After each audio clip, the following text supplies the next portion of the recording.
అలాగే అభివృద్ధి కార్యక్రమాలు కూడా స్పందించి పరశురామ్ కౌన్సిలర్ గారు 20వ వార్డు కౌన్సిలర్ ఆయన మా పార్టీలో ఈరోజు చేరడం జరిగింది. ఆయన సాధారణంగా ఆహ్వానిస్తున్నాం. అలాగే అభివృద్ధి కోసం పాటుపడే ఎవరైనా సరే ముందుకు రావాలని ప్రజల ఎవరైతే మీకోసం మిమ్మల్ని ఎన్నుకున్నారు అభివృద్ధి కోసం అయితేనేమి సంక్షేమ కార్యక్రమాల కోసం అయితేనేమి వాటి మీరు కూడా స్పందించి ముందుకు రావాల్సిందిగా భాగం కావాల్సిందిగా కోరుకుంటున్నాను. అలాగే అందరూ కూడా ఆయనకు అభ్యర్థించాం. తప్పకుండా మిమ్మల్ని కంటికి రెప్పలా కాపాడుకుంటామని ప్రజలను ఎలా అయితే కాపాడుకుంటున్నామో అలాగే ప్రజా ప్రతినిధులను కూడా వాళ్ళు కాపాడుకోవాల్సిన మంచి పనుల కోసం సహకరిస్తున్నా చేయి కలుపుతున్నా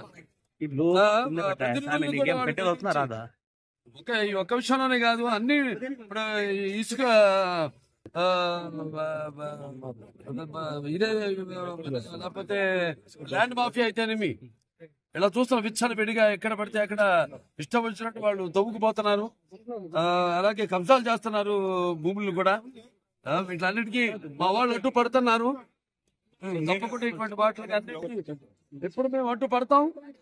వాళ్ళకి మరి అధికారం వచ్చాక వాళ్ళపై తప్పకుండా వచ్చే తెలుగుదేశం పార్టీ అధికారంలోకి ప్రజలకి సమాధానం చెప్పుకోలేని పరిస్థితుల్లో ఉన్నారు. ఇవాళ చూస్తున్నాం.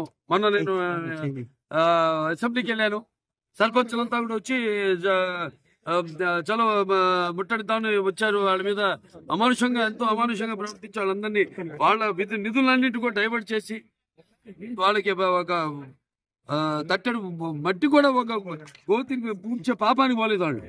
అటువంటిది మేము చేస్తున్నాం. వాటికి ఏమో అడ్డుపడడం మీరెవరు చేయడానికి అంటాం. ఇటువంటి రాష్ట్రం అంతా చూస్తున్నాం. వాళ్ళకి ప్రాధాన్యత ఇస్తాం. వాళ్ళు డెఫినెట్ గా వాళ్ళు ఎన్నుకున్నారు ఆ వార్డు ప్రజలు కాబట్టి వాళ్ళకి తప్పకుండా వాళ్ళకి మేము ప్రాధాన్యత ఇస్తాం.